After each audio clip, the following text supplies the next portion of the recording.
अगर आपको कहीं जाना है या पढ़ाई करना है और लाइट अचानक से चली जाए तो ये फैन बहुत काम आने वाला है। ये रिचार्जेबल फैन है। ये है बजाज का पिग्मी स्मॉल फैन। ये एक छोटा फैन है जो चार्जेबल है। इसको कहीं भी बाहर ले जा सकते हैं या घर के अंदर भी कहीं भी रख सकते हैं। अचानक लाइट चली जाए तो गर्मी और बरसात के मौसम में तैयार होने के लिए भी ये एक अच्छा फैन है। बहुत काम आता है। मेकअप करते समय भी इसका उपयोग कर सकते हैं। स्टडी टेबल में भी इसको रख सकते हैं।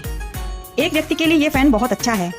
इसके लेफ्ट साइड में लाइट के लिए बटन है और राइट साइड में फैन को ऑन ऑफ करने के लिए बटन है। लाइट या फैन को तेज करने के लिए 2 बार बटन दबाना पड़ता है। तीसरी बार दबाने पर यह बंद हो जाता है।